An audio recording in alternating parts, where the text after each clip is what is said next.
Old Christmas from the Sketchbook of Washington Irving by Washington Irving.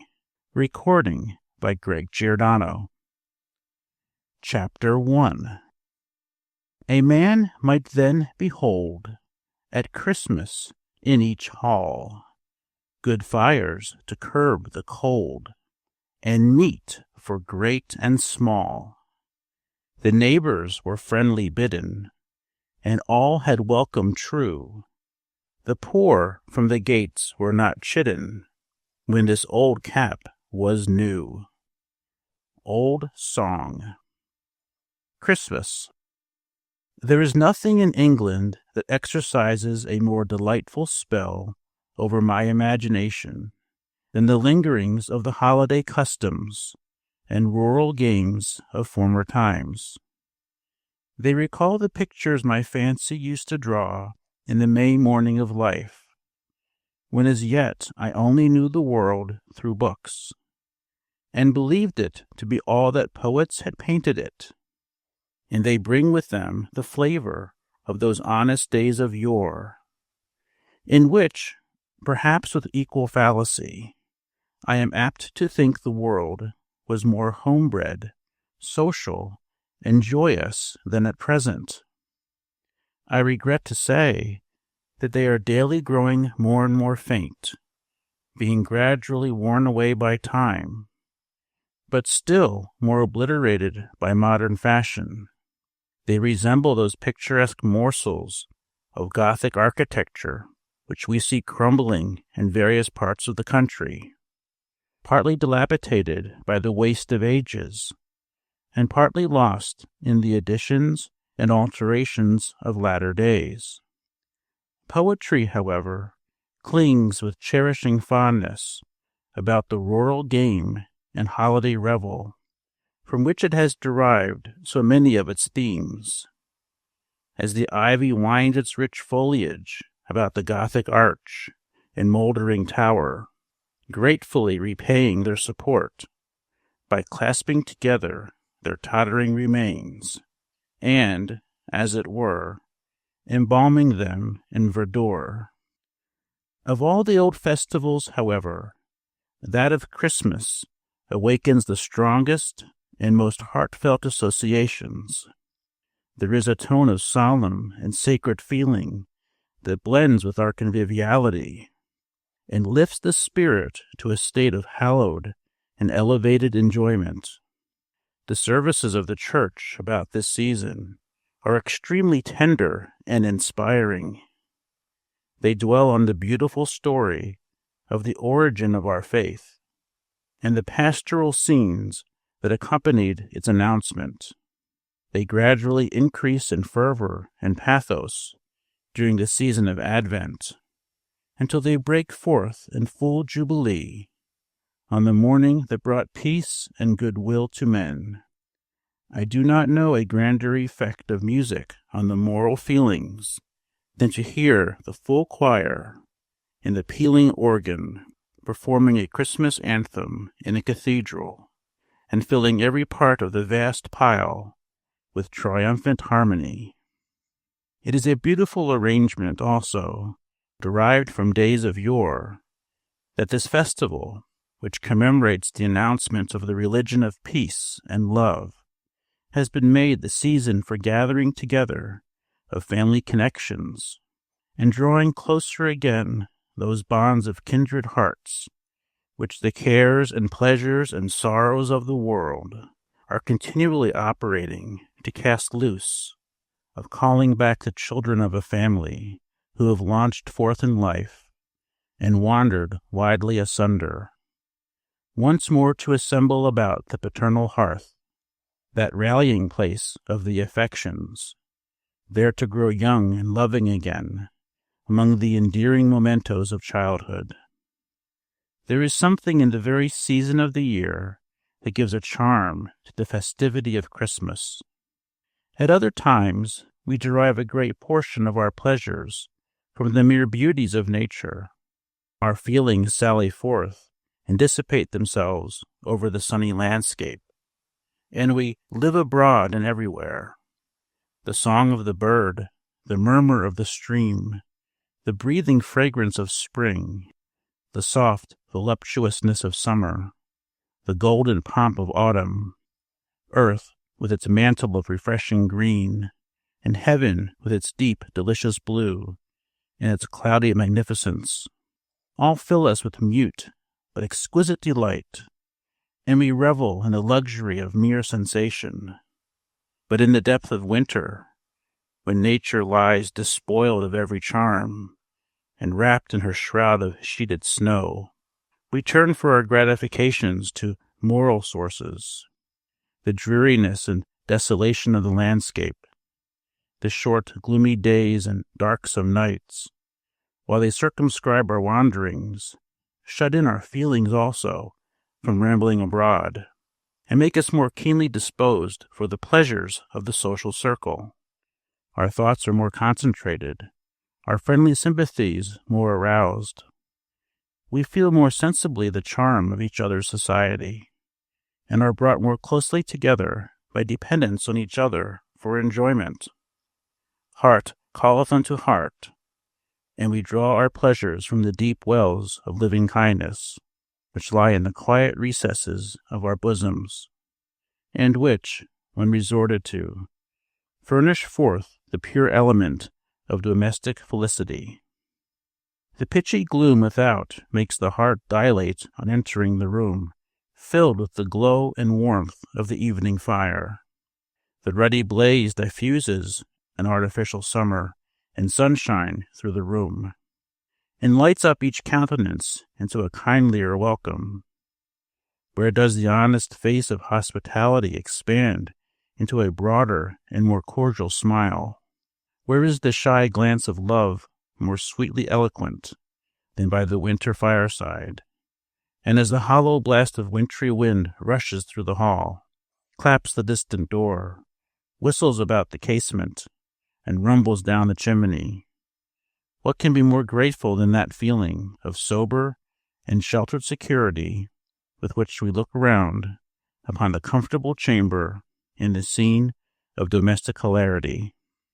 The English, from the great prevalence of rural habits throughout every class of society, have always been fond of those festivals and holidays which agreeably interrupt the stillness of country life, and they were, in former days, particularly observant of the religious and social rites of Christmas. It is inspiring to read even the dry details which some antiquarians have given of the quaint humors, the burlesque pageants, the complete abandonment to mirth and good fellowship with which this festival was celebrated. It seemed to throw open every door and unlock every heart. It brought the peasant and the peer together, and blended all ranks in one warm, generous flow of joy and kindness. The old halls of castles and manor houses resounded with the harp and the Christmas carol, and their ample boards groaned under the weight of hospitality. Even the poorest cottage welcomed the festive season with green decorations of bay and holly. The cheerful fire glanced its rays through the lattice, inviting the passenger to raise the latch and join the gossip knot huddled round the hearth, beguiling the long evening with legendary jokes and oft-told Christmas tales.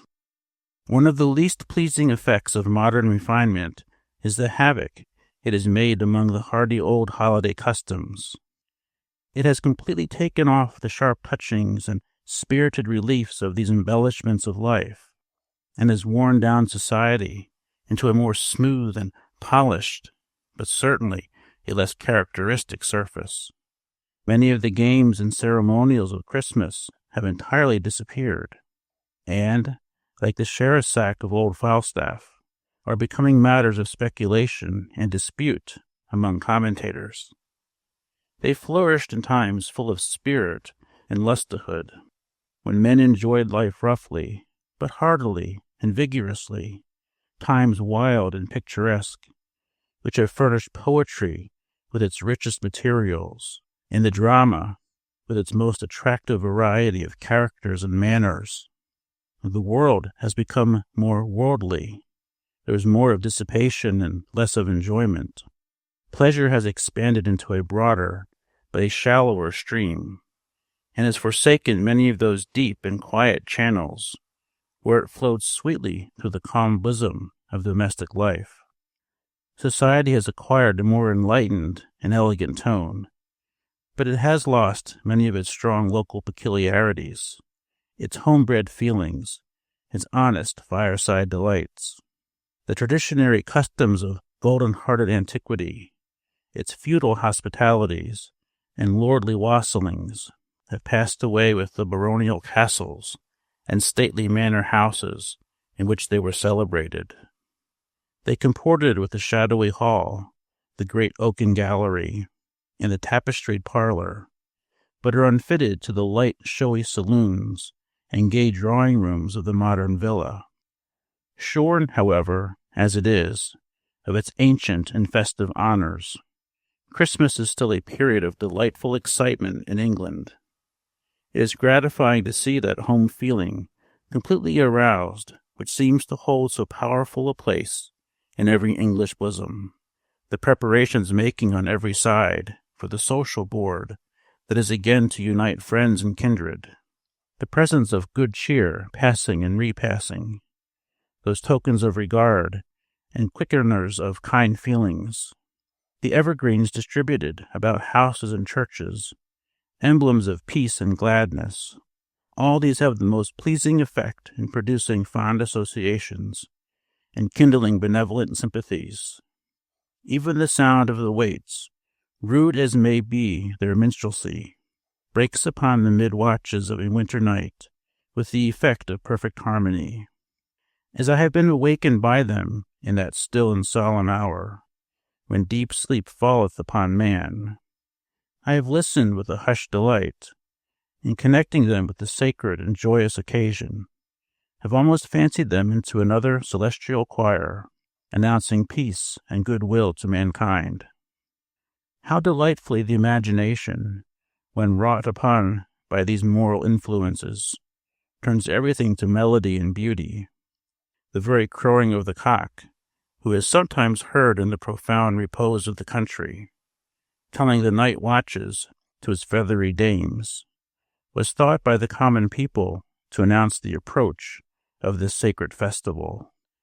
Some say that ever against that season comes, wherein our Saviour's birth is celebrated, this bird of dawning singeth all night long, and then, they say, no spirit dare stir abroad.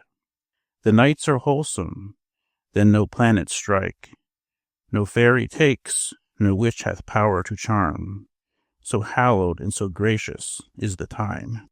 Amidst the general call to happiness, the bustle of the spirits and the stir of the affections, which prevail at this period, what bosom can remain insensible? It is, indeed, the season of regenerated feeling, the season for kindling, not merely the fire of hospitality in the hall, but the genial flame of charity in the heart.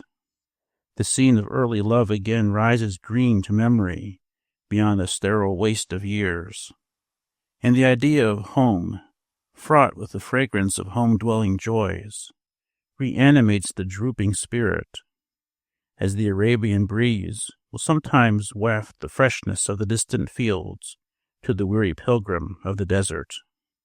Stranger and sojourner as I am in the land, though for me no social hearth may blaze, no hospitable roof throw open its doors, or the warm grasp of friendship welcome me at the threshold, yet I feel the influence of the season beaming into my soul from the happy looks of those around me. Surely happiness is reflective, like the light of heaven, and every countenance, bright with smiles and glowing with innocent enjoyment, is a mirror transmitting to others the rays of a supreme and ever-shining benevolence. He who can turn churlishly away from contemplating the felicity of his fellow beings, and sit down darkling and repining in his loneliness, when all around is joyful, may have his moments of strong excitement and selfish gratification, but he wants the genial and social sympathies which constitute the charm of a Merry Christmas. Chapter 2. The Stagecoach. Omne bene sine poena, tempus est ludende, venit hora, absca mora, libros deponende. Old Holiday School Song. The Stagecoach. In the preceding paper, I have made some general observations on the Christmas festivities of England, and am tempted to illustrate them by some anecdotes of a Christmas past in the country, in perusing which I would most courteously invite my readers to lay aside the austerity of wisdom, and to put on that genuine holiday spirit which is tolerant of folly, and anxious only for amusement. In the course of a December tour in Yorkshire, I rode for a long distance in one of the public coaches on the day preceding Christmas. The coach was crowded, both inside and out, with passengers who, by their talk, seemed principally bound to the mansions of relations or friends to eat the Christmas dinner.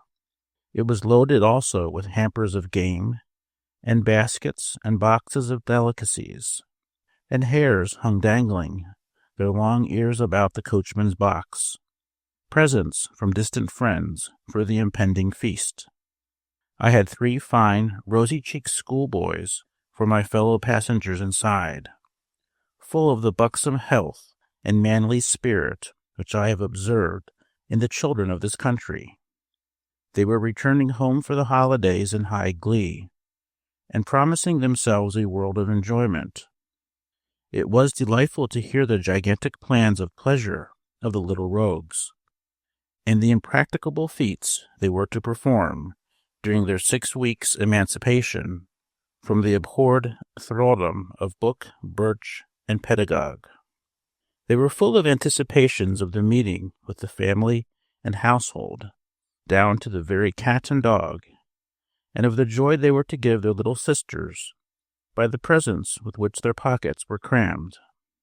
But the meeting to which they seemed to look forward with the greatest impatience was with Bantam, which I found to be a pony, and, according to their talk, possessed of more virtues than any steed since the days of Bucephalus. How he could trot, how he could run, and then such leaps as he would take, there was not a hedge in the whole country that he could not clear. They were under the particular guardianship of the coachman, to whom, whenever an opportunity presented, they addressed a host of questions, and pronounced him one of the best fellows in the whole world. Indeed, I could not but notice the more than ordinary air of bustle and importance of the coachman, who wore his hat a little on one side, and had a large bunch of Christmas greens stuck in the buttonhole of his coat. He is always a personage full of mighty care and business, but he is particularly so during this season, having so many commissions to execute in consequence of the great interchange of presents. And here, perhaps, it may not be unacceptable to my untraveled readers to have a sketch that may serve as a general representation of this very numerous and important class of functionaries, who have a dress, a manner, a language, an air peculiar to themselves, and prevalent throughout the fraternity, so that, wherever an English stagecoach may be seen, he cannot be mistaken for one of any other craft or mystery. He has commonly a broad, full face, curiously mottled with red, as if the blood had been forced by hard feeding into every vessel of the skin. He is swelled into jolly dimensions by frequent potations of malt liquors, and his bulk is still further increased by a multiplicity of coats, in which he is buried like a cauliflower, the upper one reaching to his heels. He wears a broad-brimmed, low-crowned hat, a huge roll of colored handkerchief about his neck, knowingly knotted and tucked in at the bosom, and has in summertime a large bouquet of flowers in his buttonhole. The present, most probably, of some enamored country lass. His waistcoat is commonly of some bright color, striped, and his small clothes extend far below the knees to meet a pair of jockey boots which reach about halfway up his legs. All this costume is maintained with much precision. He has a pride in having his clothes of excellent materials, and, notwithstanding the seeming grossness of his appearance, there is still discernible that neatness and propriety of person which is almost inherent in an Englishman. He enjoys great consequence and consideration along the road, has frequent conferences with the village housewives, who look upon him as a man of great trust and dependence, and he seems to have a good understanding with every bright-eyed country lass. The moment he arrives, where the horses are to be changed, he throws down the reins with something of an air, and abandons the cattle to the care of the ostler, his duty being merely to drive from one stage to another. When off the box, his hands are thrust in the pockets of his greatcoat, and he rolls about the inn-yard with an air of the most absolute lordliness.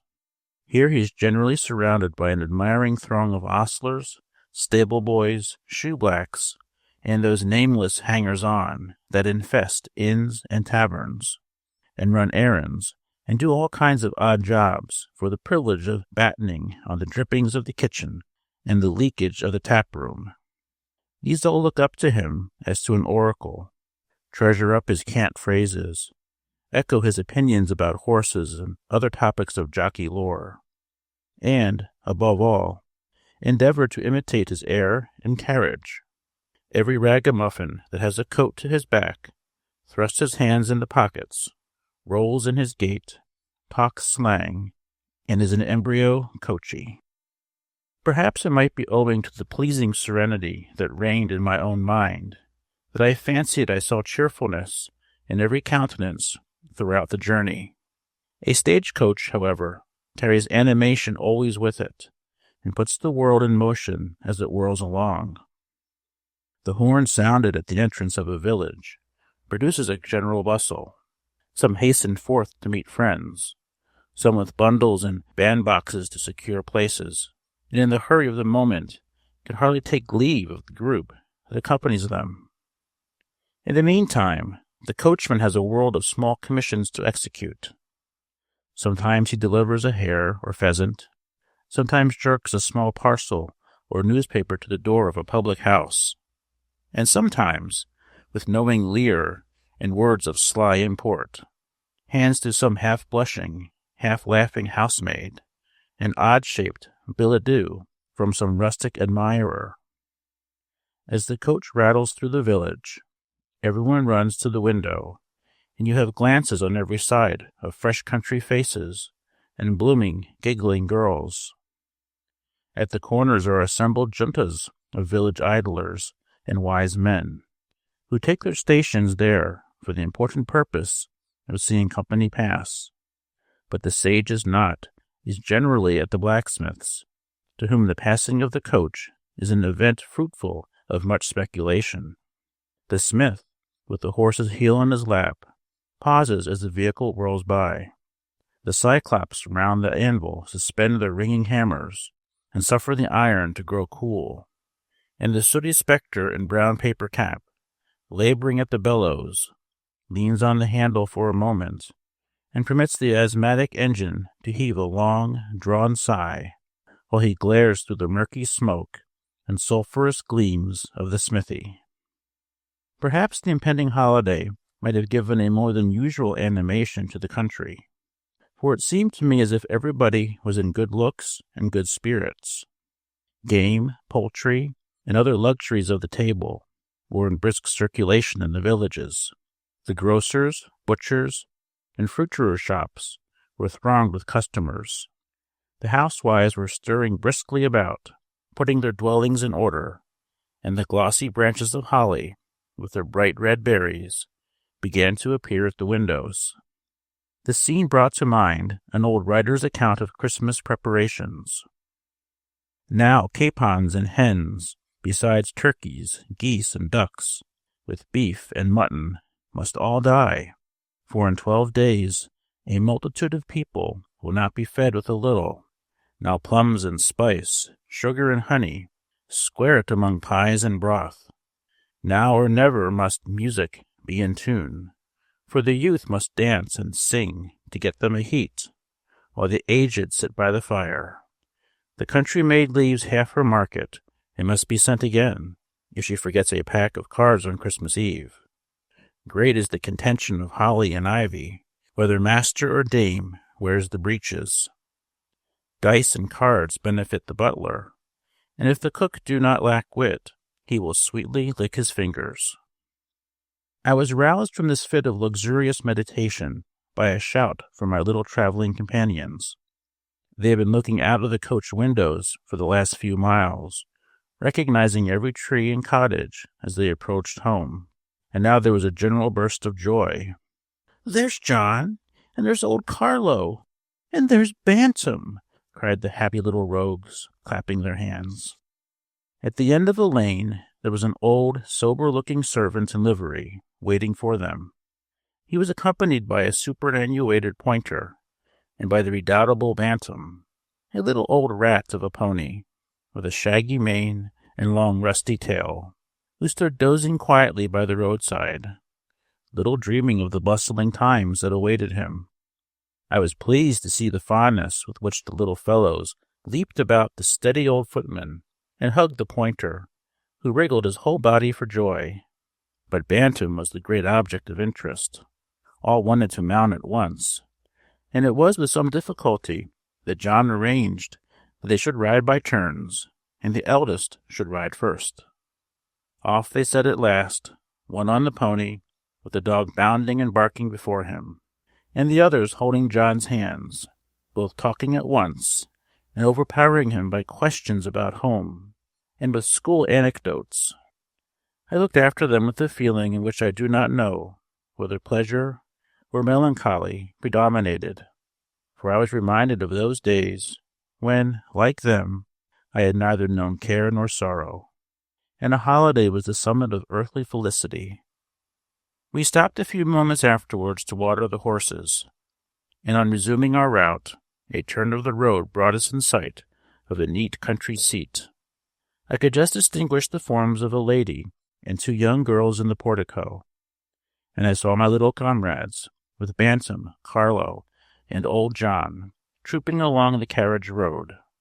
I leaned out of the coach window in hopes of witnessing the happy meeting, but a grove of trees shut it from my sight. In the evening we reached a village where I had determined to pass the night. As we drove into the great gateway of the inn, I saw on one side the light of a rousing kitchen fire, beaming through a window.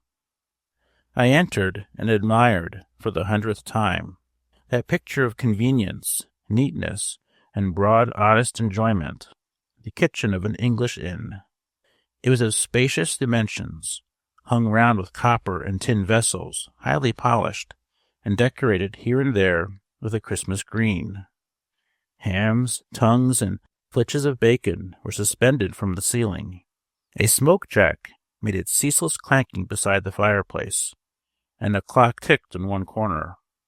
A well-scoured deal table extended along one side of the kitchen, with a cold round of beef and other hearty viands upon it, over which 2 foaming tankards of ale seemed mounting guard. Travelers of inferior order were preparing to attack this stout repast, while others sat smoking and gossiping over their ale on 2 high-backed oaken seats beside the fire. Trim housemaids were hurrying backwards and forwards under the direction of a fresh, bustling landlady, but still seizing an occasional moment to exchange a flippant word and have a rallying laugh with the group round the fire. The scene completely realized poor Robin's humble idea of the comforts of midwinter. Now trees their leafy hats do bear, to reverence winter's silver hair. A handsome hostess, merry host, a pot of ale now, and a toast. Tobacco and a good coal fire are things the season doth require. I had not been long at the inn when a post-chaise drove up to the door. A young gentleman stepped out, and by the light of the lamps I caught a glimpse of a countenance which I thought I knew. I moved forward to get a nearer view, when his eye caught mine. I was not mistaken. It was Frank Bracebridge, a sprightly, good-humored young fellow whom I had once traveled on the continent. Our meeting was extremely cordial, for the countenance of an old fellow traveler always brings up the recollection of 1,000 pleasant scenes, odd adventures, and excellent jokes. To discuss all these in a transient interview at an inn was impossible, and finding that I was not pressed for time, and was merely making a tour of observation, he insisted that I should give him a day or two at his father's country seat, to which he was going to pass the holidays, and which lay at a few miles' distance. "It is better than eating a solitary Christmas dinner at an inn," said he, "and I can assure you of a hearty welcome and something of the old-fashioned style." His reasoning was cogent, and I must confess, the preparation I had seen for universal festivity and social enjoyment had made me feel a little impatient of my loneliness. I closed, therefore, at once with his invitation. The chaise drove up to the door, and in a few moments I was on my way to the family mansion of the Bracebridges. Chapter 3. Saint Francis and Saint Benedict, bless this house from wicked wight, from the nightmare and the goblin, that is hight good fellow Robin. Keep it from all evil spirits, fairies, weasels, rats, and ferrets, from curfew time to the next prime. Cartwright. Christmas Eve. It was a brilliant moonlit night, but extremely cold. Our chaise whirled rapidly over the frozen ground. The post-boy smacked his whip incessantly, and a part of the time his horses were on a gallop. "He knows where he is going," said my companion, laughing, "and is eager to arrive in time for some of the merriment and good cheer of the servants' hall. My father, you must know, is a bigoted devotee of the old school, and prides himself upon keeping up something of old English hospitality. He is a tolerable specimen of what you will rarely meet with nowadays in its purity, the old English country gentleman, for our men of fortune spend so much of their time in town, and fashion is carried so much into the country, that the strong, rich peculiarities of ancient rural life are almost polished away. My father, however, from early years, took honest Peacham for his textbook, instead of Chesterfield. He determined, in his own mind, that there was no condition more truly honorable and enviable than that of a country gentleman on his paternal lands, and, therefore, passes the whole of his time on his estate.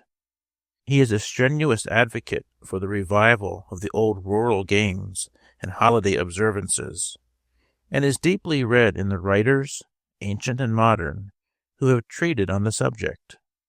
Indeed, his favorite range of reading is among the authors who flourished at least 2 centuries since, who, he insists, wrote and thought more like true Englishmen than any of their successors. He even regrets sometimes that he had not been born a few centuries earlier, when England was itself, and had its peculiar manners and customs. As he lives at some distance from the main road, in rather a lonely part of the country, without any rival gentry near him, he has that most enviable of all blessings to an Englishman, an opportunity of indulging the bent of his own humor without molestation. Being representative of the eldest family in the neighborhood, and a great part of the peasantry being his tenants, he is much looked up to, and, in general, is known simply by the appellation of the Squire, a title which has been accorded to the head of the family since time immemorial.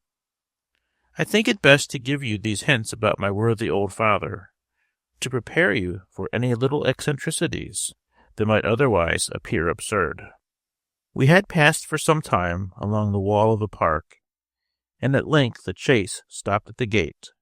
It was in a heavy, magnificent old style, of iron bars, fancifully wrought at top into flourishes and flowers. The huge square columns that supported the gate were surmounted by the family crest. Close adjoining was the porter's lodge, sheltered under dark fir trees, and almost buried in shrubbery. The postboy rang a large porter's bell, which resounded through the still frosty air, and was answered by the distant barking of dogs, with which the mansion house seemed garrisoned. An old woman immediately appeared at the gate. As the moonlight fell strongly upon her, I had a full view of a little primitive dame, dressed very much in the antique taste, with a neat kerchief and stomacher, and her silver hair peeping from under a cap of snowy whiteness. She came curtsying forth, with many expressions of simple joy at seeing her young master. Her husband, it seemed, was up at the house keeping Christmas Eve in the servants' hall. They could not do without him, as he was the best hand at a song and story in the household. My friend proposed that we should alight and walk through the park to the hall, which was at no great distance, while the chaise should follow on. Our road wound through a noble avenue of trees, among the naked branches of which the moon glittered as she rolled through the deep vault of a cloudless sky. The lawn beyond was sheeted with a slight covering of snow, which here and there sparkled as the moonbeams caught a frosty crystal, and at a distance might be seen a thin, transparent vapor, stealing up from the low grounds, and threatening gradually to shroud the landscape. My companion looked around him with transport. "How often," said he, "have I scampered up this avenue, on returning home on school vacations? How often have I played under these trees when a boy? I feel a degree of filial reverence for them, as we look up to those who have cherished us in childhood. My father was always scrupulous in exacting our holidays, and having us around him on family festivals. He used to direct and superintend our games with the strictness that some parents do the studies of their children. He was very particular that we should play the old English games according to their original form, and consulted old books for precedent and authority for every merry disport. Yet I assure you there never was pedantry so delightful. It was the policy of the good old gentleman to make his children feel that home was the happiest place in the world, and I value this delicious home feeling as one of the choicest gifts a parent can bestow." We were interrupted by the clangor of a troop of dogs of all sorts and sizes, mongrel, puppy, whelp, and hound, and curs of low degree, that, disturbed by the ringing of the porter's bell and the rattling of the chaise, came bounding, open-mouthed, across the lawn. The little dogs and all, Tray, Blanche, and Sweetheart. "See, they bark at me," cried Bracebridge, laughing. At the sound of his voice, the bark was changed into a yelp of delight, and in a moment he was surrounded and almost overpowered by the caresses of the faithful animals.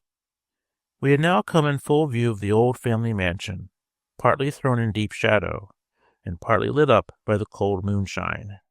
It was an irregular building of some magnitude, and seemed to be of the architecture of different periods. One wing was evidently very ancient, with heavy stone-shafted bow windows jutting out and overrun with ivy, from among the foliage of which the small, diamond-shaped panes of glass glittered with the moonbeams. The rest of the house was in the French taste of Charles II's time, having been repaired and altered, as my friend told me, by one of his ancestors, who returned with that monarch at the Restoration. The grounds about the house were laid out in the old formal manner of artificial flower-beds, clipped shrubberies, raised terraces, and heavy stone balustrades, ornamented with urns, a leaden statue or two, and a jet of water. The old gentleman, I was told, was extremely careful to preserve this obsolete finery in all its original state. He admired this fashion in gardening. It had an air of magnificence, was courtly and noble and befitting good old family style.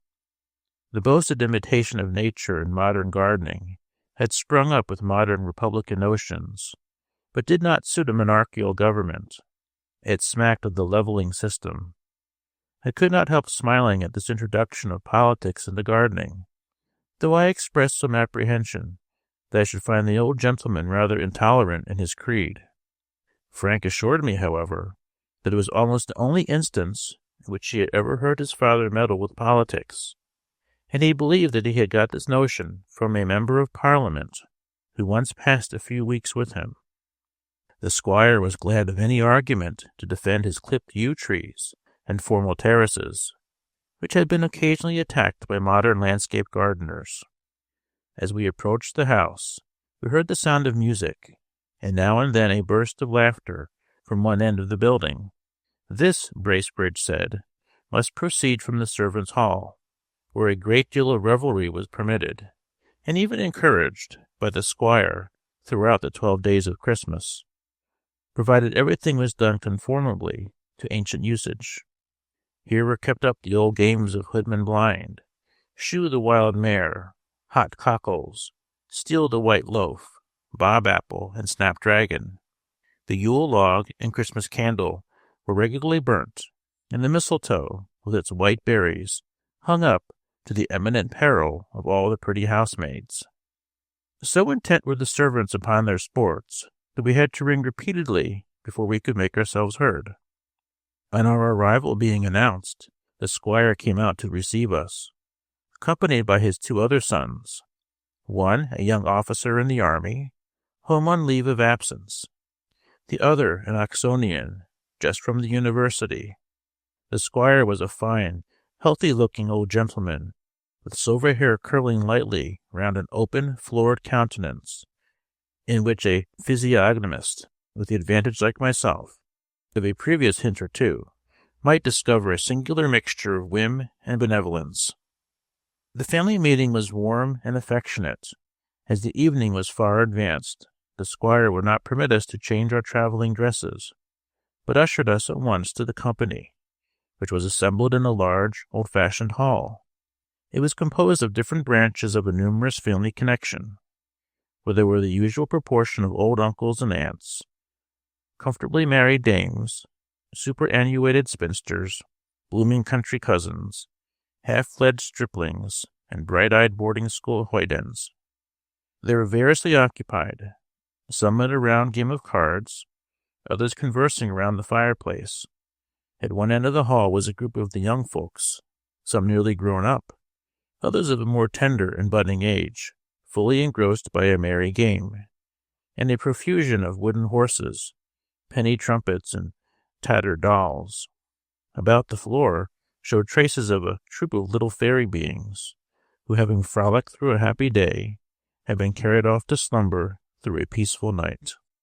While the mutual greetings were going on between Bracebridge and his relatives, I had time to scan the apartment. I have called it a hall, for so it had certainly been in old times, and the squire had evidently endeavored to restore it to something of its primitive state.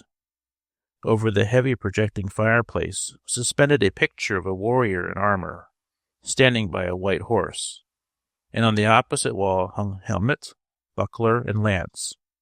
At one end, an enormous pair of antlers were inserted in the wall, the branches serving as hooks on which to suspend hats, whips, and spurs, and in the corners of the apartment were fowling pieces, fishing rods, and other sporting implements. The furniture was of the cumbrous workmanship of former days, although some articles of modern convenience had been added, and the oaken floor had been carpeted, so that the whole presented an odd mixture of parlor and hall.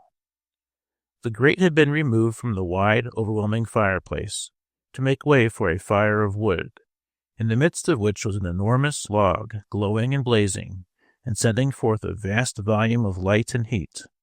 This, I understood, was the Yule log, which the squire was particular in having brought in and illumined on a Christmas Eve, according to ancient custom. It was really delightful to see the old squire seated in his hereditary elbow chair by the hospitable fireside of his ancestors, and looking around him like the sun of his system, beaming warmth and gladness to every heart. Even the very dog that lay stretched at his feet, as he lazily shifted his position and yawned, would look fondly up in his master's face, wag his tail against the floor, and stretch himself again to sleep, confident of kindness and protection. There is an emanation from the heart and genuine hospitality which cannot be described, but is immediately felt, and puts the stranger at once at his ease. I had not been seated many minutes by the comfortable hearth of the worthy cavalier before I found myself as much at home as if I had been one of the family. Supper was announced shortly after our arrival. It was served up in a spacious oaken chamber, the panels of which shone with wax, and around which were several family portraits, decorated with holly and ivy. Beside the accustomed lights, 2 great wax tapers, called Christmas candles, wreathed with greens, were placed on a highly polished buffet among the family plate. The table was abundantly spread with substantial fare, but the squire made his supper of frumenti, a dish made of wheat cakes boiled in milk with rich spices, being a standing dish in old times for Christmas Eve. I was happy to find my old friend, Minced Pie, in the retinue of the feast, and finding him to be perfectly orthodox, and I need not be ashamed of my predilection, I greeted him with all the warmth wherewith we usually greet an old and very genteel acquaintance. The mirth of the company was greatly promoted by the humors of an eccentric personage, whom Mr. Bracebridge always addressed with the quaint appellation of Master Simon. He was a tight, brisk little man, with an air of an arrant old bachelor. His nose was shaped like the bill of a parrot, his face slightly pitted with the smallpox, with a dry, perpetual bloom on it, like a frostbitten leaf in autumn. He had an eye of great quickness and vivacity, with a drollery and lurking waggery of expression that was irresistible. He was evidently the wit of the family, dealing very much in sly jokes and innuendos with the ladies, and making infinite merriment by harpings upon old themes, which, unfortunately, my ignorance of the family chronicles did not permit me to enjoy. It seemed to be his great delight during supper to keep a young girl next to him in a continual agony of stifled laughter, in spite of her awe of the reproving looks of her mother, who sat opposite. Indeed, he was the idol of the younger part of the company, who laughed at everything he said or did, and at every turn of his countenance. I could not wonder at it, for he must have been a miracle of accomplishments in their eyes. He could imitate Punch and Judy, make an old woman of his hand, with the assistance of a burnt cork and pocket-handkerchief, and cut an orange into such a ludicrous caricature that the young folks were ready to die with laughing. I was let briefly into his history by Frank Bracebridge. He was an old bachelor of a small independent income, which by careful management was sufficient for all his wants. He revolved through the family system like a vagrant comet in its orbit, sometimes visiting one branch, and sometimes another quite remote, as is often the case with gentlemen of extensive connections and small fortunes in England. He had a chirping, buoyant disposition, always enjoying the present moment, and his frequent change of scene and company prevented his acquiring those rusty, unaccommodating habits with which old bachelors are so uncharitably charged. He was a complete family chronicle, being versed in the genealogy, history, and intermarriages of the whole house of Bracebridge, which made him a great favorite with the old folks. He was a beau of all the elder ladies and superannuated spinsters, among whom he was habitually considered rather a young fellow, and he was a master of the revels among the children, so that there was not a more popular being in the sphere in which he moved than Mr. Simon Bracebridge. Of late years he had resided almost entirely with the squire, to whom he had become a factotum, and whom he particularly delighted by jumping with his humor in respect to old times, and by having a scrap of an old song to suit every occasion. We had presently a specimen of his last-mentioned talent, for no sooner was supper removed and spiced wines and other beverages peculiar to the season introduced, than Master Simon was called on for a good old Christmas song. He bethought himself for a moment, and then, with a sparkle of the eye, and a voice that was by no means bad, excepting that it ran occasionally into a falsetto, like the notes of a split reed. He quavered forth a quaint old ditty. Now Christmas is come, let us beat up the drum, and call all our neighbors together, and when they appear, let us make them such cheer as will keep out the wind and the weather, etc. The supper had disposed every one to gaiety, and an old harper was summoned from the servants' hall, where he had been strumming all the evening, and to all appearance comforting himself with some of the squire's home brewed. He was a kind of hanger-on, I was told, of the establishment, and though ostensibly a resident of the village, was oftener to be found in the squire's kitchen than his own home, the old gentleman being fond of the sound of harp in hall. The dance, like most dances after supper, was a merry one. Some of the older folks joined in it, and the squire himself figured down several couples, with a partner with whom he affirmed he had danced every Christmas for nearly half a century. Master Simon, who seemed to be a kind of connecting link between the old times and the new, and to be withal a little antiquated in the taste of his accomplishments, evidently piqued himself on his dancing, and was endeavoring to gain credit by the heel and toe, rigadoon, and other graces of the ancient school. But he had unluckily assorted himself with a little romping girl from boarding school, who, by her wild vivacity, kept him continually on the stretch, and defeated all his sober attempts at elegance. Such are the ill-assorted matches to which antique gentlemen are unfortunately prone. The young Oxonian, on the contrary, had led out one of his maiden aunts, on whom the rogue played 1,000 little knaveries with impunity. He was full of practical jokes, and his delight was to tease his aunts and cousins. Yet, like all madcap youngsters, he was a universal favorite among the women. The most interesting couple in the dance was the young officer and a ward of the squire's, a beautiful blushing girl of 17. From several shy glances which I had noticed in the course of the evening, I suspected there was a little kindness growing up between them, and, indeed, the young soldier was just the hero to captivate a romantic girl. He was tall, slender, and handsome, and, like most young British officers of late years, had picked up various small accomplishments on the continent. He could talk French and Italian, draw landscapes, sing very tolerably, dance divinely, but above all, he had been wounded at Waterloo. What girl of 17, well read in poetry and romance, could resist such a mirror of chivalry and perfection? The moment the dance was over, he caught up a guitar, and lolling against the old marble fireplace, in an attitude which I am half inclined to suspect was studied, began the little French air of the troubadour. The squire, however, exclaimed against having anything on Christmas Eve but good old English, upon which the young minstrel, casting up his eye for a moment, as if in an effort of memory, struck into another strain, and with a charming air of gallantry gave Herrick's Night Piece to Julia. Her eyes the glow-worm lend thee, the shooting stars attend thee, and the elves also, whose little eyes glow, like the sparks of fire, befriend thee. No will-o'-the-wisp mislight thee, nor snake or glow-worm bite thee, but on the way, not making a stay, since ghost there is none to affright thee. Then let not the dark thee cumber, what though the moon does slumber?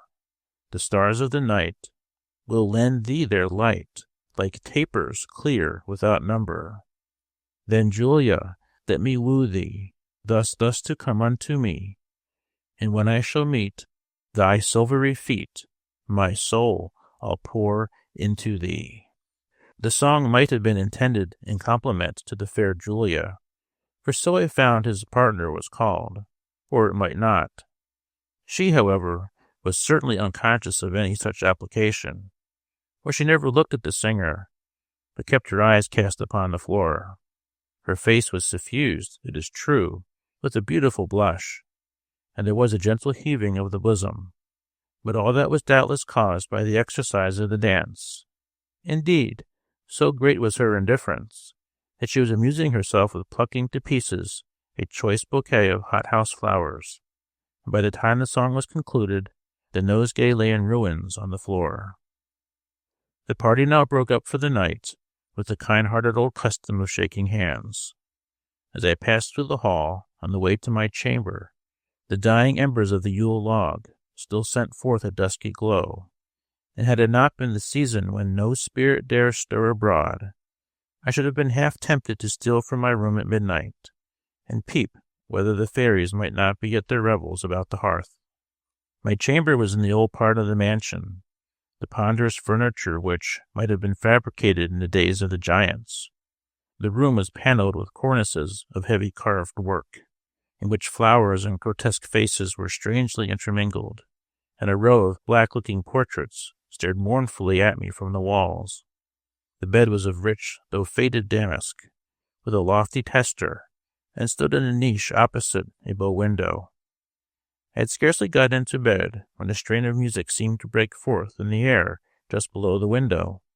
I listened, and found it proceeded from a band which I concluded to be the waits from some neighboring village. They went round the house, playing under the windows. I drew aside the curtains to hear them more distinctly. The moonbeams fell through the upper part of the casement, partially lighting up the antiquated apartment. The sounds, as they receded, became more soft and aerial, and seemed to accord with quiet and moonlight. I listened and listened. They became more and more tender and remote, and, as they gradually died away, my head sank upon the pillow, and I fell asleep. Chapter 4. Christmas Day. Dark and dull night, fly hence away, and give the honor to this day that sees December turn to May. Why does the chilling winter's morn smile like a field beset with corn, or smell like to a mead new shorn? Thus on the sadden come and see the cause why things thus fragrant be. Herrick. Christmas Day. Then I awoke the next morning. It seemed as if all the events of the preceding evening had been a dream, and nothing but the identity of the ancient chamber convinced me of their reality. While I lay musing on my pillow, I heard the sound of little feet pattering outside of the door, and a whispering consultation. Presently, a choir of small voices chanted forth an old Christmas carol, the burden of which was, "Rejoice, our Savior, he was born, on Christmas Day in the morning." I rose softly, slipped on my clothes, opened the door suddenly, and beheld one of the most beautiful little fairy groups that a painter could imagine. It consisted of a boy and two girls, the eldest not more than 6, and lovely as seraphs. They were going the rounds of the house, and singing at every chamber door. But my sudden appearance frightened them into mute bashfulness. They remained for a moment playing on their lips with their fingers, and now and then stealing a shy glance from under their eyebrows, until, as if by one impulse, they scampered away, and as they turned an angle of the gallery, I heard them laughing in triumph at their escape. Everything conspired to produce kind and happy feelings in this stronghold of old-fashioned hospitality. The window of my chamber looked out upon what in summer would have been a beautiful landscape. There was a sloping lawn, a fine stream winding at the foot of it, and a tract of park beyond, with noble clumps of trees and herds of deer. At a distance was a neat hamlet, with the smoke from the cottage chimneys hanging over it, and a church with its dark spire in strong relief against the clear cold sky. The house was surrounded with evergreens, according to the English custom, which would have given almost an appearance of summer. But the morning was extremely frosty. The light vapor of the preceding evening had been precipitated by the cold, and covered all the trees and every blade of grass with its fine crystallizations. The rays of a bright morning sun had a dazzling effect among the glittering foliage. A robin, perched upon the top of a mountain ash that hung its clusters of red berries just before my window, was basking himself in the sunshine and piping a few querulous notes, and a peacock was displaying all the glories of his train and strutting with the pride and gravity of a Spanish grandee on the terrace walk below. I had scarcely dressed myself when a servant appeared to invite me to family prayers. He showed me the way to a small chapel in the old wing of the house, where I found the principal part of the family already assembled in a kind of gallery, furnished with cushions, hassocks, and large prayer books. The servants were seated on benches below. The old gentleman read prayers from a desk in front of the gallery, and Master Simon acted as clerk and made the responses, and I must do him the justice to say that he acquitted himself with great gravity and decorum. The service was followed by a Christmas carol, which Mr. Bracebridge himself had constructed from a poem of his favorite author, Herrick, and it had been adapted to an old church melody by Master Simon. As there were several good voices among the household, the effect was extremely pleasing. But I was particularly gratified by the exultation of heart and sudden sally of grateful feeling with which the worthy squire delivered one stanza, his eyes glistening and his voice rambling out of all the bounds of time and tune.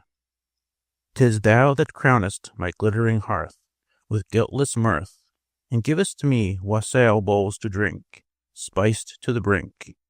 Lord, 'tis thy plenty-dropping hand that soils my land, and givest me, for my bushel sown, twice 10 for 1. I afterwards understood that early morning service was read on every Sunday and Saint's Day throughout the year, either by Mr. Bracebridge or by some member of the family. It was once almost universally the case at the seats of the nobility and gentry of England, and it is much to be regretted that the custom has fallen into neglect, for the dullest observer must be sensible of the order and serenity prevalent in those households, where the occasional exercise of a beautiful form of worship in the morning gives, as it were, the keynote to every temper for the day, and attunes every spirit to harmony. Our breakfast consisted of what the squire denominated true old English fare. He indulged in some bitter lamentations over modern breakfasts of tea and toast, which he censured as among the causes of modern effeminacy and weak nerves, and the decline of old English heartiness.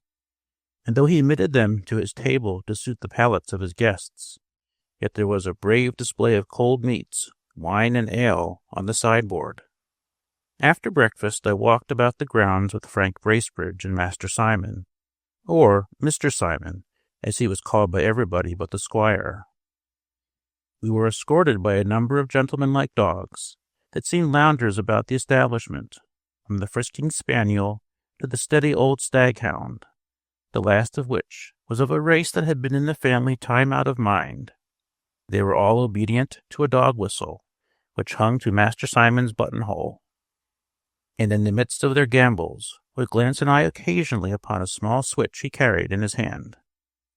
The old mansion had a still more venerable look in the yellow sunshine than by pale moonlight, and I could not but feel the force of the squire's idea, that the formal terraces, heavily molded balustrades, and clipped yew trees carried with them an air of proud aristocracy.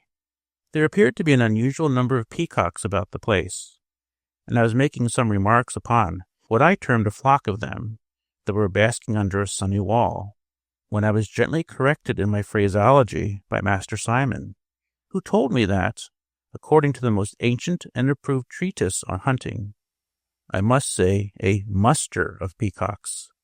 In the same way, added he, with a slight air of pedantry, we say a flight of doves or swallows, a bevy of quails, a herd of deer, of wrens or cranes, a skulk of foxes, or a building of rooks.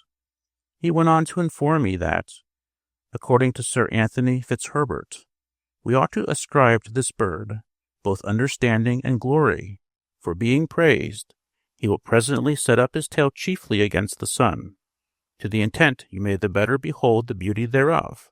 But at the fall of the leaf, when his tail falleth, he will mourn and hide himself in corners, till his tail come again as it was.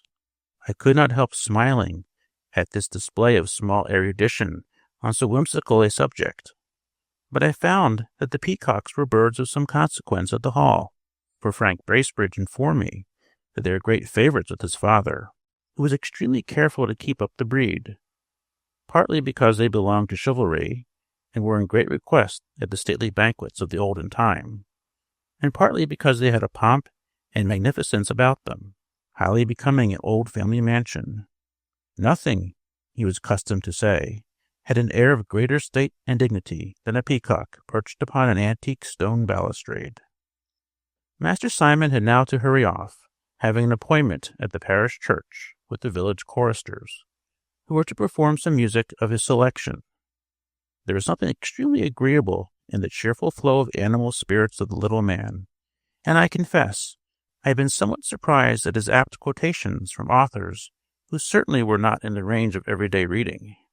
I mentioned this last circumstance to Frank Bracebridge, who told me with a smile that Master Simon's whole stock of erudition was confined to some half a dozen old authors, which the squire had put into his hands, and which he read over and over, whenever he had a studious fit, as he sometimes had on a rainy day, or a long winter evening.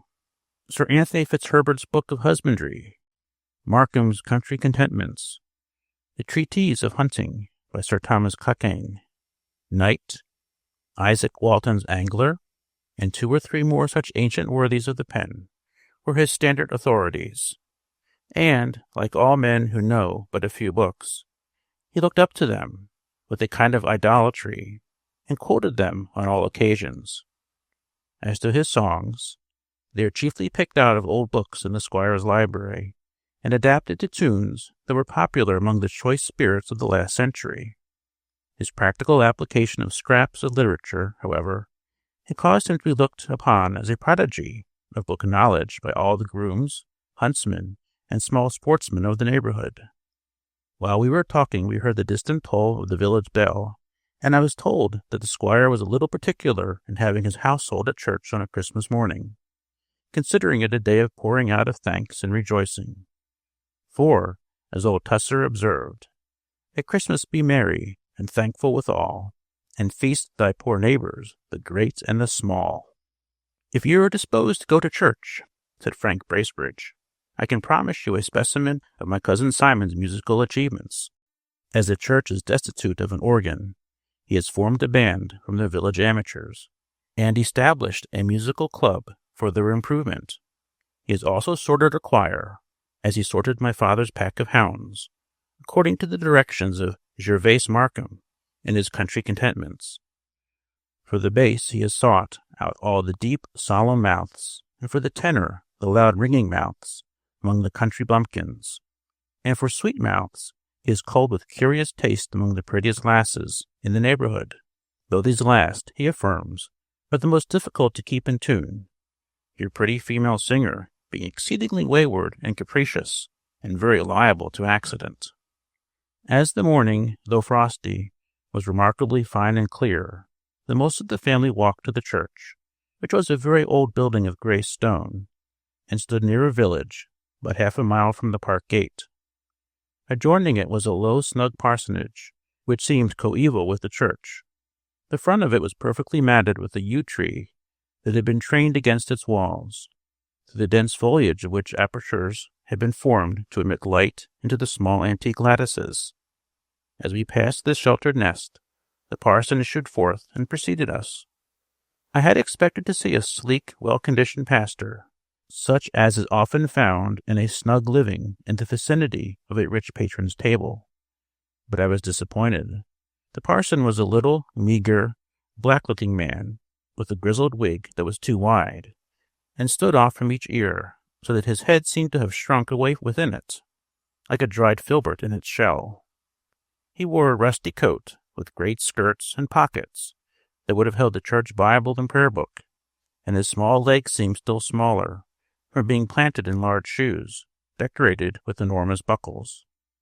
I was informed by Frank Bracebridge the parson had been a chum of his father's at Oxford, and had received this living shortly after the latter had come to his estate.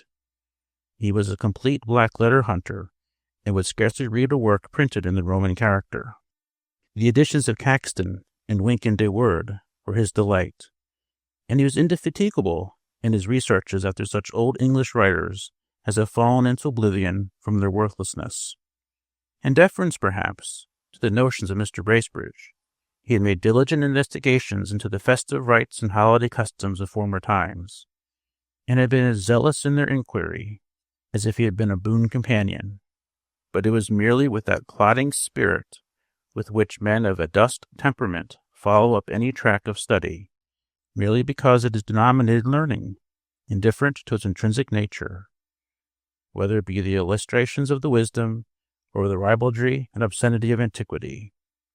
He had pored over these old volumes so intensely that they seemed to have been reflected into his countenance, indeed which, if the face be an index of the mind, might be compared to a title page of black letter.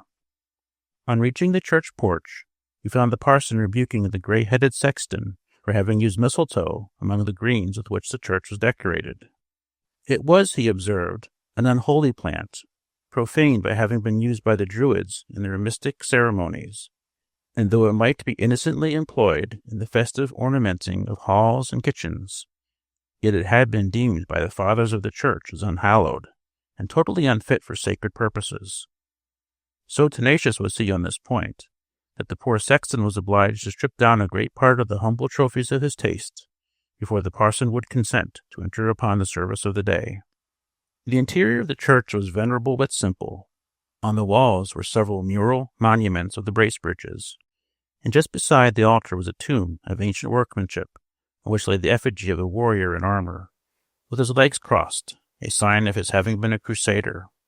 I was told it was one of the family who had signalized himself in the Holy Land, and the same whose picture hung over the fireplace in the hall. During service, Master Simon stood up in the pew and repeated the responses very audibly, evincing that kind of ceremonious devotion punctually observed by a gentleman of the old school, and a man of old family connections. I observed, too, that he turned over the leaves of a folio prayer book with something of a flourish, possibly to show off an enormous seal ring which enriched one of his fingers, which had the look of a family relic. But he was evidently most solicitous about the musical part of the service, keeping his eyes fixed intently on the choir, and beating time with much gesticulation and emphasis. The orchestra was in a small gallery, and presented a most whimsical grouping of heads piled one above the other, among which I particularly noticed that of the village tailor, a pale fellow with a retreating forehead and chin, who played on the clarinet, and seemed to have blown his face to a point. And there was another, a short, pursy man, stooping and laboring at a bass viol, so as to show nothing but the top of a round bald head, like the egg of an ostrich. There were 2 or 3 pretty faces among the female singers, to which the keen air of a frosty morning had given a bright rosy tint. But the gentlemen choristers had evidently been chosen, like old Cremona fiddles, more for tone than looks, and as several had to sing from the same book, there were clusterings of odd physiognomies, not unlike those groups of cherubs we sometimes see on country tombstones. The usual services of the choir were managed tolerably well, the vocal parts generally lagging a little behind the instrumental, and some loitering fiddler now and then making up for lost time by traveling over a passage with prodigious celerity, clearing more bars than the keenest fox hunter, to be in at the death. But the great trial was an anthem that had been prepared and arranged by Master Simon, and on which he had founded great expectation. Unluckily, there was a blunder at the very outset. The musicians became flurried. Master Simon was in a fever. Everything went on lamely and irregularly until they came to a chorus beginning, "Now let us sing with one accord," which seemed to be a signal for parting company.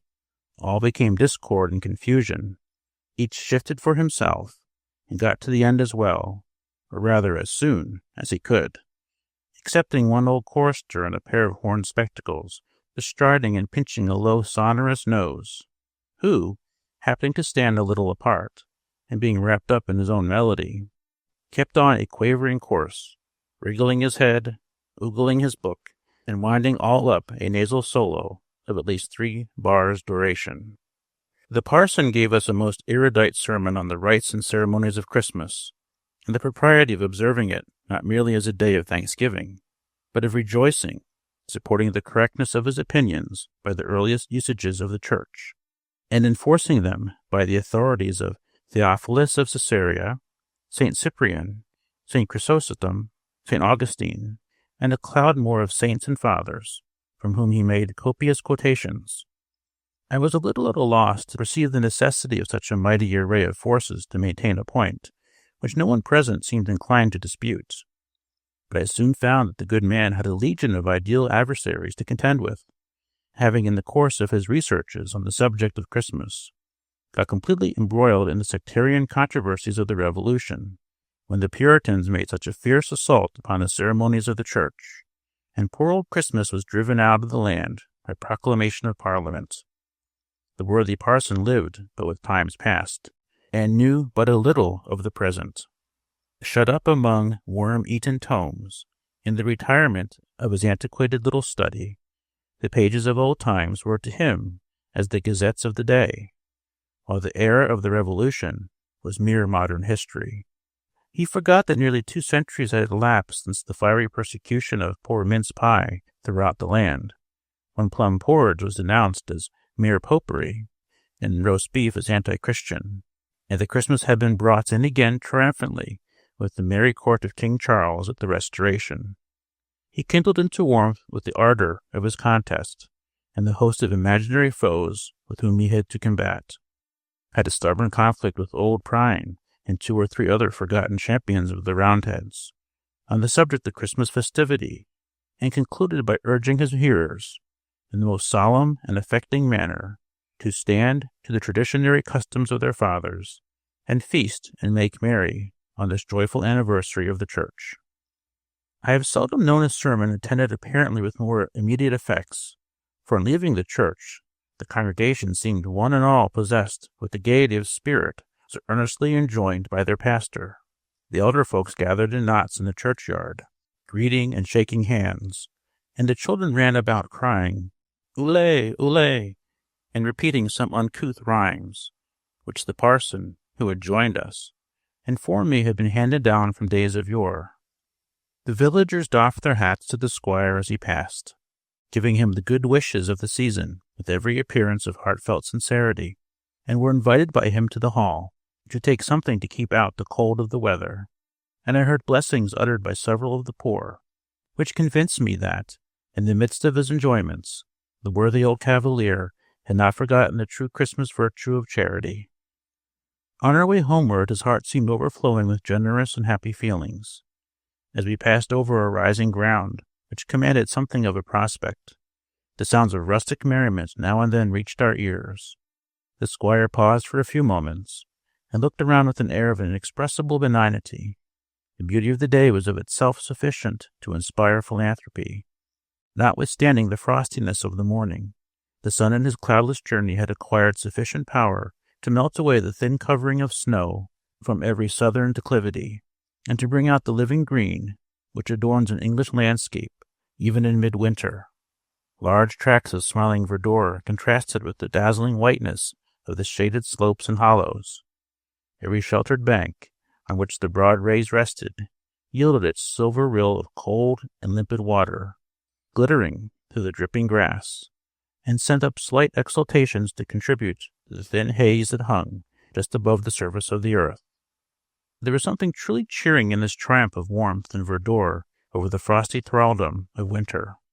It was, as the squire observed, an emblem of Christmas hospitality, breaking through the chills of ceremony and selfishness, and thawing every heart into a flow. He pointed with pleasure to the indications of good cheer reeking from the chimneys of the comfortable farmhouses and low-thatched cottages. "I love," said he, "to see this day well kept by rich and poor. It is a great thing to have one day in the year, at least, when you are sure of being welcome wherever you go, and of having, as it were, the world all thrown open to you, and I am almost disposed to join with poor Robin in his malediction of every churlish enemy to this honest festival. Those who at Christmas do repine, they would fain hence dispatch him. May they with old Duke Humphrey dine, or else may Squire Ketchum.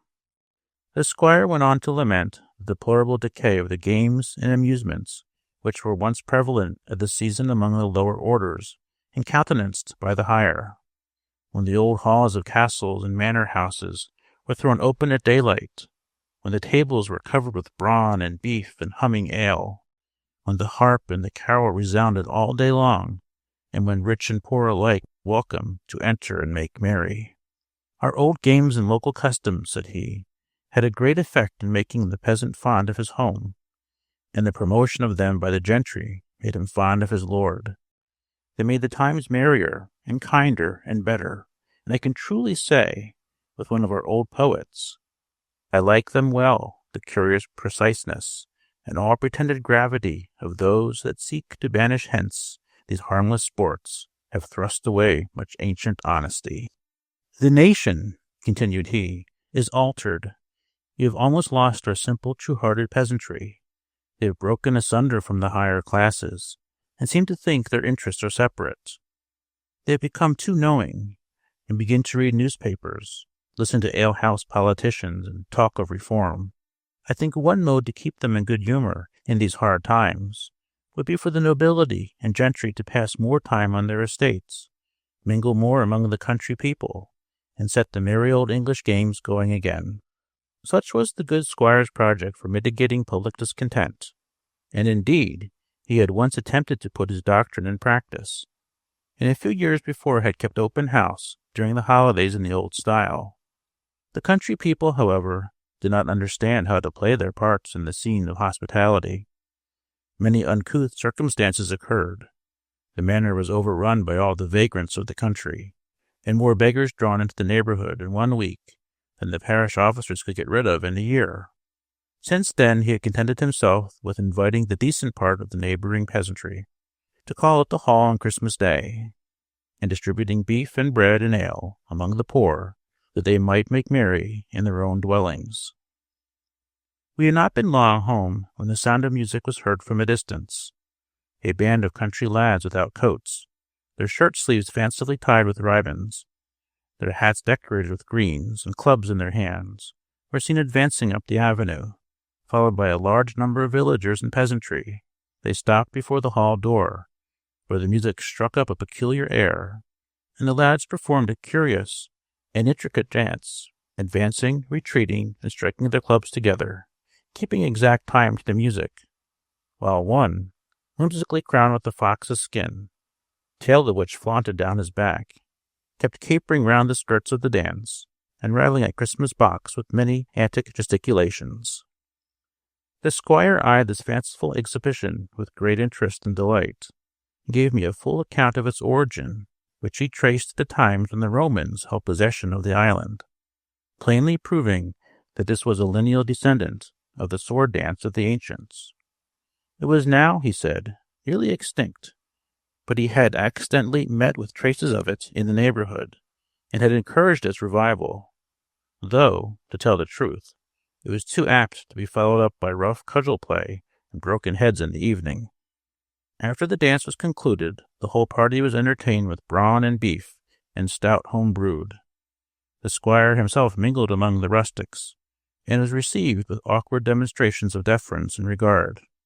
It is true I perceived 2 or 3 of the younger peasants, as they were raising their tankards to their mouths when the squire's back was turned, making something of a grimace and giving each other the wink. But the moment they caught my eye, they pulled grave faces and were exceedingly demure. With Master Simon, however, they all seemed more at their ease. His varied occupations and amusements had made him well known throughout the neighborhood.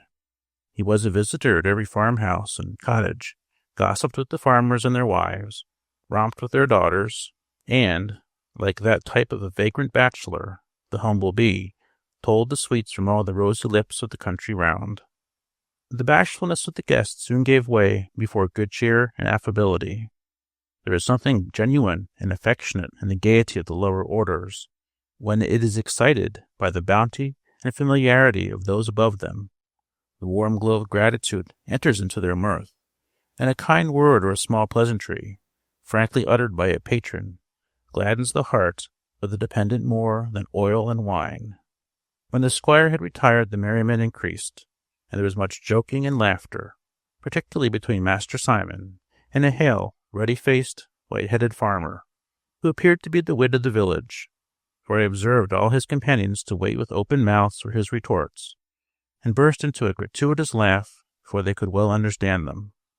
The whole house seemed abandoned to merriment.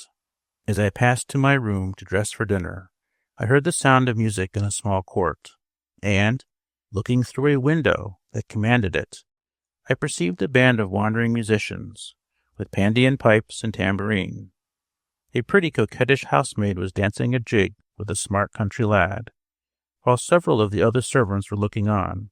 In the midst of her sport, the girl caught a glimpse of my face at the window, and, coloring up, ran off with an air of roguish, affected confusion. Chapter 5. The Christmas Dinner. Lo, now is come the joyful feast. Let every man be jolly. Each room with ivy leaves is dressed, and every post with holly. Now all our neighbors' chimneys smoke, and Christmas blocks are burning. Their ovens they which baked meats choke, and all their spits are turning. Without the door let sorrow lie, and if for cold it hap to die, we'll bury it in a Christmas pie, and evermore be merry. Withers, Juvenalia. The Christmas Dinner. I had finished my toilet, and was loitering with Frank Bracebridge in the library, when we heard a distant thwacking sound, which he informed me was a signal for the serving up of the dinner. The squire kept up old customs in kitchen as well as hall, and the rolling pin, struck upon the dresser by the cook, summoned the servants to carry in the meats. Just in this nick the cook knocked thrice, and all the waiters in a trice his summons did obey. Each serving man, with dish in hand, marched boldly up, like our train band, presented and away. The dinner was served up in the great hall, where the squire always held his Christmas banquet. A blazing, crackling fire of logs had been heaped on to warm the spacious apartment, and the flame went sparkling and wreathing up the wide-mouthed chimney. The great picture of the Crusader and his white horse had been profusely decorated with greens for the occasion, and holly and ivy had likewise been wreathed round the helmet and weapons on the opposite wall, which I understood were the arms of the same warrior. I must own, by the by and by, I had strong doubts about the authenticity of the painting and armor as having belonged to the Crusader, they certainly having the stamp of more recent days. But I was told that the painting had been so considered time out of mind, and that as to the armor, it had been found in the lumber room and elevated to its present situation by the squire, who at once determined it to be the armor of the family hero. And as he was absolute authority on all such subjects in his own household, the matter had passed into current acceptation. A sideboard was set out just under this chivalric trophy, on which was a display of plate that might have vied, at least in variety, with Belshazzar's parade of the vessels of the temple. Flagons, cans, cups, beakers, goblets, basins, and ewers, the gorgeous utensils of good companionship that had gradually accumulated through many generations of jovial housekeepers. Before these stood the 2 Yule candles, beaming like 2 stars of the first magnitude. Other lights were distributed in branches, and the whole array glittered like a firmament of silver. We were ushered into this banqueting scene with the sound of minstrelsy, the old harper being seated on a stool beside the fireplace, and twanging his instrument with a vast deal more power than melody. Never did Christmas board display a more goodly and gracious assemblage of countenances. Those who were not handsome were, at least, happy, and happiness is a rare improver of your hard-favored visage. I always consider an old English family as well worth studying as a collection of Holbein's portraits, or Albert Durer's prints. There is much antiquarian lore to be acquired, much knowledge of the physiognomies of former times. Perhaps it may be from having continually before their eyes those rows of old family portraits with which the mansions of this country are stocked.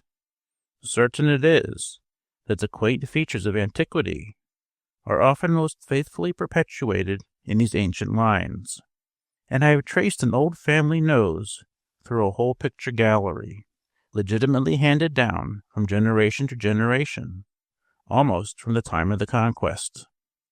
Something of the kind was to be observed in the worthy company around me.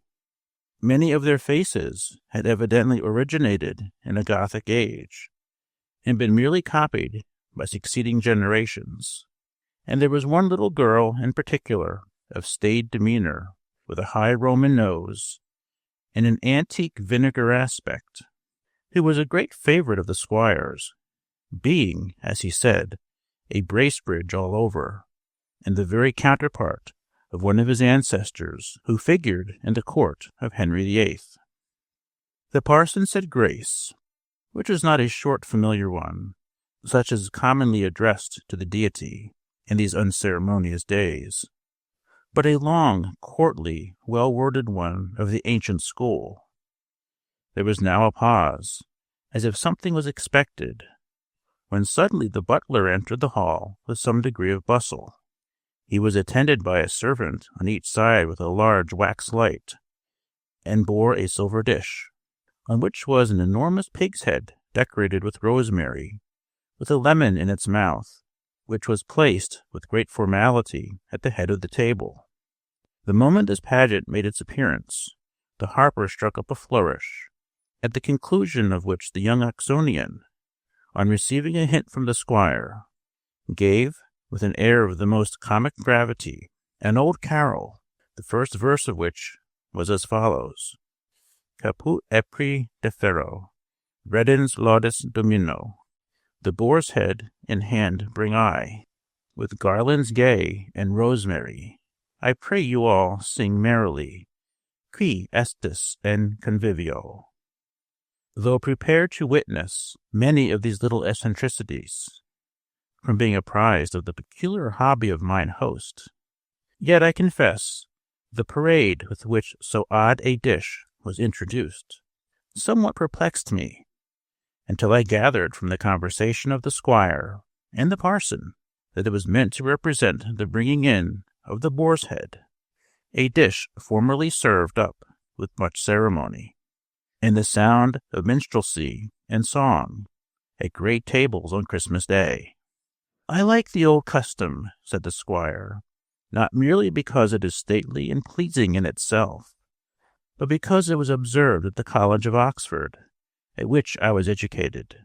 When I hear the old song chanted, it brings to mind the time when I was young and gamesome, in the noble old college hall, and my fellow students loitering about in their black gowns, many of whom, poor lads, are now in their graves. The parson, however, whose mind was not haunted by such associations, and who was always more taken up with the text than the sentiment, objected to the Oxonian's version of the carol, which he affirmed was different from that sung at college. He went on, with the dry perseverance of a commentator, to give the college reading, accompanied by sundry annotations, addressing himself at first to the company at large, but finding their attention gradually diverted to other talk and other objects, he lowered his tone as his number of auditors diminished, until he concluded his remarks, in an under voice, to a fat-headed old gentleman next to him, who was silently engaged in the discussion of a huge plateful of turkey. The table was literally loaded with good cheer, and presented an epitome of country abundance. In this season of overflowing larders, a distinguished poet was allotted to ancient sirloin, as mine host termed it, being, as he added, the standard of old English hospitality, and a joint of goodly presence, and full of expectation. There were several dishes quaintly decorated, and which had evidently something traditionary in their embellishments, but about which, as I did not like to appear over-curious, I asked no questions. I could not, however, but notice a pie, magnificently decorated with peacock's feathers, in imitation of the tail of that bird, which overshadowed a considerable tract of the table. This, the squire confessed, with some little hesitation, was a pheasant pie, though a peacock pie was certainly the most authentical. But there had been such a mortality among the peacocks this season that he could not prevail upon himself to have one killed.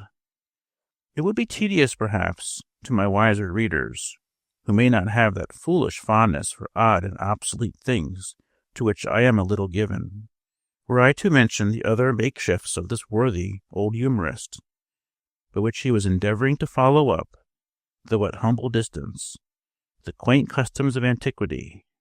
I was pleased, however, to see the respect shown to his whims by his children and relatives, who, indeed, entered readily into the full spirit of them, and seemed all well versed in their parts, having doubtless been present at many a rehearsal.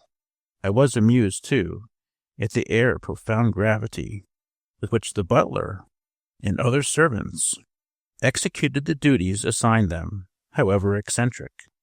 They had an old-fashioned look, having, for the most part, been brought up in the household, and grown into keeping with the antiquated mansion and the humors of its lord, and most probably looked upon all his whimsical regulations as the established laws of honorable housekeeping. When the cloth was removed, the butler brought in a huge silver vessel of rare and curious workmanship, which he placed before the squire. Its appearance was hailed with acclamation, being the wassail bowl, so renowned in Christmas festivity. The contents had been prepared by the squire himself, for it was a beverage in the skilful mixture of which he particularly prided himself, alleging that it was too abstruse and complex for the comprehension of an ordinary servant. It was a potation, indeed, that might well make the heart of a toper leap within him, being composed of the richest and raciest wines, highly spiced and sweetened, with roasted apples bobbing about the surface. The old gentleman's whole countenance beamed with a serene look of indwelling delight as he stirred this mighty bowl, having raised it to his lips with a hearty wish of a Merry Christmas to all present. He sent it brimming round the board for every one to follow his example, according to the primitive style, pronouncing it the ancient fountain of good feeling, where all hearts met together. There was much laughing and rallying as the honest emblem of Christmas joviality circulated, and was kissed rather coyly by the ladies. When it reached Master Simon, he raised it in both hands, and with the air of a boon companion, struck up an old wassail chanson. The brown bowl, the merry brown bowl, as it goes round about fill still, let the world say what it will, and drink your fill all outa. The deep can, the merry deep can, as thou dost freely quaffa. Sing, fling, be as merry as a king, and sound a lusty laugha. Much of the conversation during dinner turned upon family topics to which I was a stranger.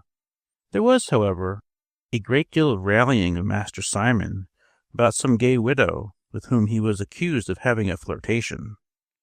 This attack was commenced by the ladies, but it was continued throughout the dinner by the fat-headed old gentleman next the parson, with the persevering assiduity of a slow hound, being one of those long-winded jokers who, though rather dull at starting game, are unrivaled for their talents in hunting it down. At every pause in the general conversation, he renewed his bantering in pretty much the same terms, winking hard at me with both eyes whenever he gave Master Simon what he considered a home thrust. The latter, indeed, seemed fond of being teased on the subject, as old bachelors are apt to be, and he took occasion to inform me, in an undertone, that the lady in question was a prodigiously fine woman, and drove her own curricle. The dinner time passed away in this flow of innocent hilarity, and though the old hall may have resounded in its time with many a scene of broader rout and revel, yet I doubt whether it ever witnessed more honest and genuine enjoyment. How easy it was for one benevolent being to diffuse pleasure around him, and how truly is a kind heart a fountain of gladness, making everything in its vicinity to freshen into smiles. The joyous disposition of the worthy squire was perfectly contagious. He was happy himself, and disposed to make all the world happy, and the little eccentricities of his humor did but season, in a manner, the sweetness of his philanthropy. When the ladies had retired, the conversation, as usual, became still more animated. Many good things were broached which had been thought of during dinner, but which would not exactly do for a lady's ear. And though I cannot positively affirm that there was much wit uttered, yet I have certainly heard many contests of rare wit produce much less laughter. Wit, after all, is a mighty tart, pungent ingredient, and much too acid for some stomachs. But honest good humor is the oil and wine of a merry meeting, and there is no jovial companionship equal to that where the jokes are rather small and the laughter abundant. The squire told several long stories of early college pranks and adventures, in some of which the parson had been a sharer, though in looking at the latter it required some effort of imagination to figure such a little dark anatomy of a man into the perpetrator of a madcap gambol. Indeed, the two college chums presented pictures of what men may be made by their different lots in life. The squire had left the university to live lustily on his paternal domains, in the vigorous enjoyment of prosperity and sunshine, and had flourished on to a hardy and florid old age, whilst the poor parson, on the contrary, had dried and withered away among dusty tomes in the silence and shadows of his study.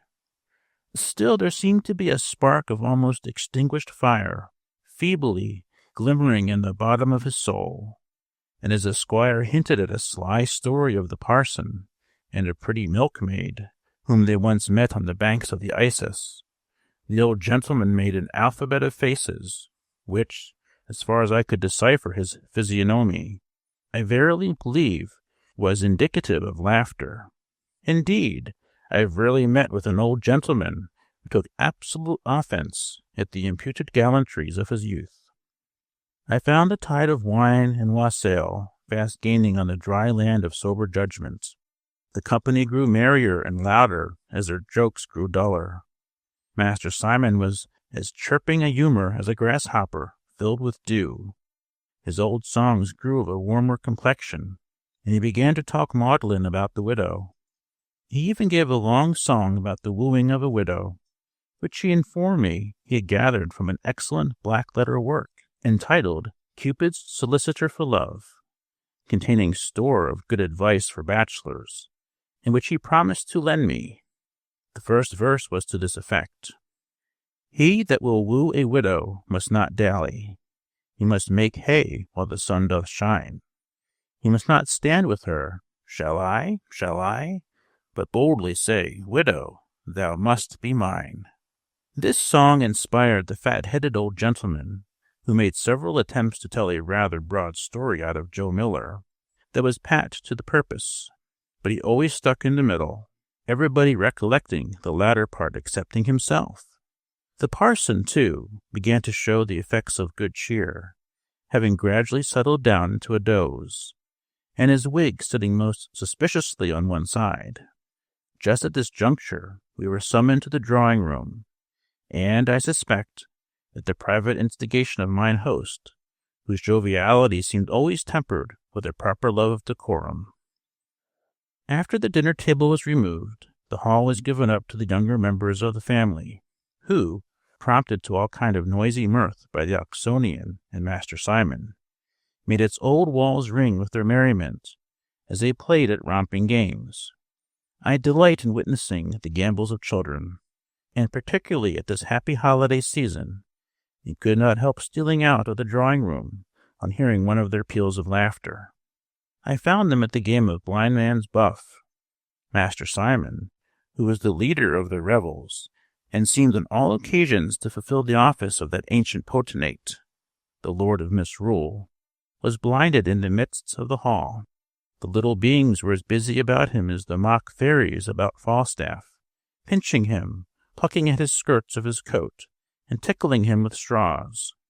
One fine blue-eyed girl of about 13, with her flaxen hair all in beautiful confusion, her frolic face in a glow, her frock half torn off her shoulders, a complete picture of a romp, was the chief tormentor, and from the slyness with which Master Simon avoided the smaller game, and hemmed this wild little nymph in corners, and obliged her to jump shrieking over chairs, I suspected the rogue of being not a whit more blinded than was convenient. When I returned to the drawing-room, I found the company seated round the fire, listening to the parson, who was deeply ensconced in a high-backed oaken chair, the work of some cunning artificer of yore, which had been brought from the library for his particular accommodation. From this venerable piece of furniture, with which his shadowy figure and dark weazened face so admirably accorded, he was dealing forth strange accounts of the popular superstitions and legends of the surrounding country, with which he had become acquainted in the course of his antiquarian researches. I am half inclined to think that the old gentleman was himself somewhat tinctured with superstition, as men are very apt to be who live a recluse and studious life in a sequestered part of the country, and pore over black-letter tracts, so often filled with the marvelous and supernatural.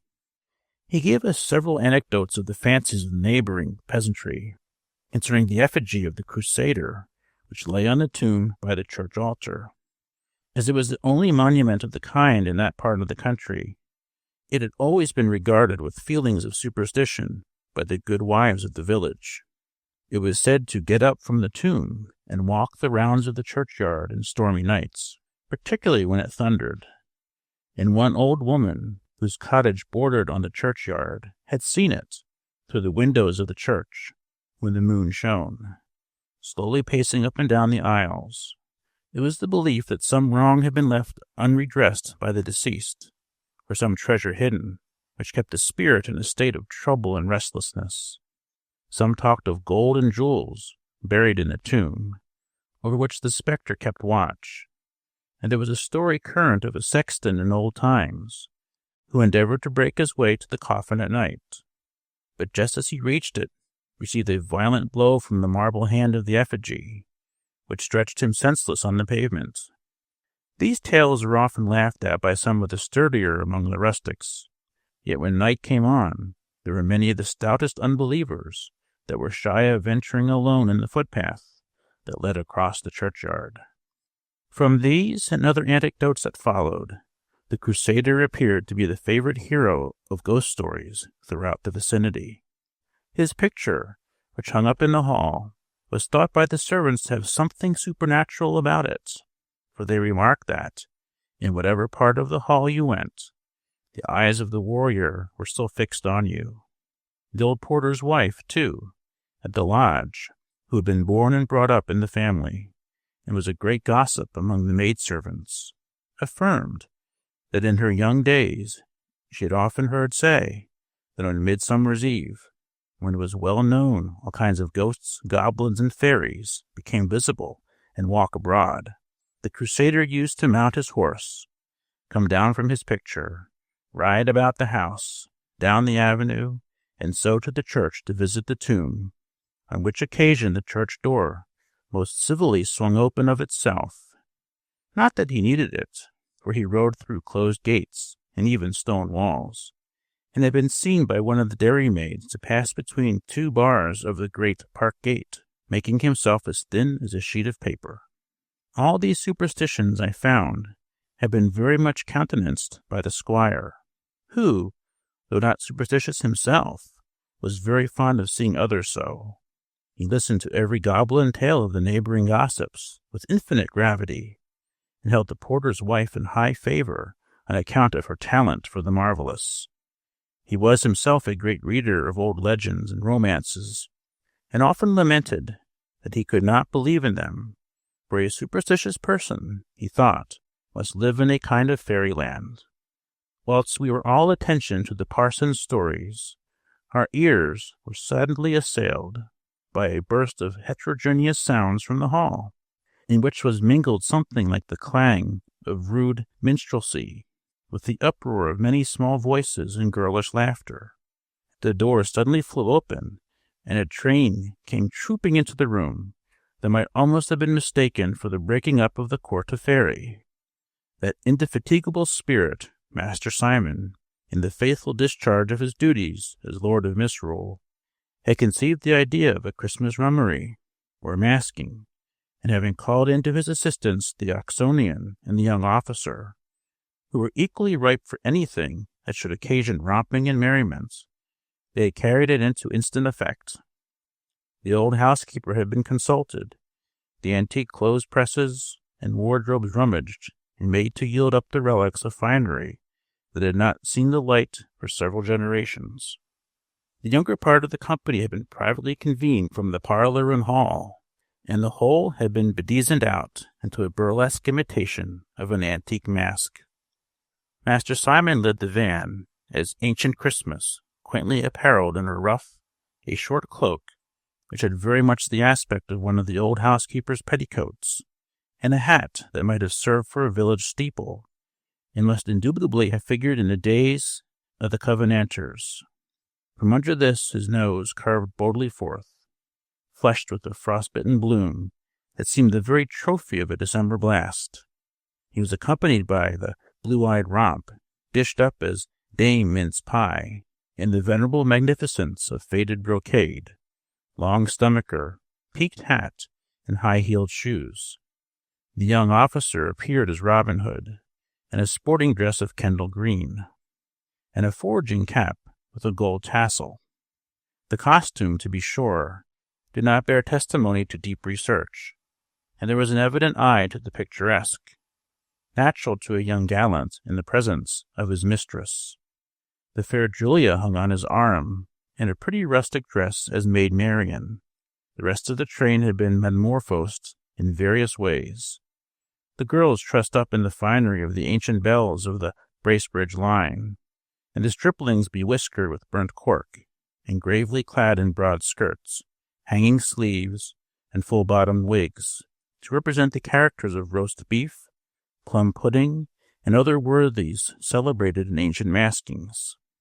The whole was under the control of the Oxonian, in the appropriate character of Misrule, and I observed that he exercised rather a mischievous sway with his wand over the smaller personages of the pageant. The eruption of this motley crew, with beat of drum, according to ancient custom, was the consummation of uproar and merriment. Master Simon covered himself with glory by the stateliness with which, as Ancient Christmas, he walked a minuet with the peerless, though giggling, Dame Mince Pie.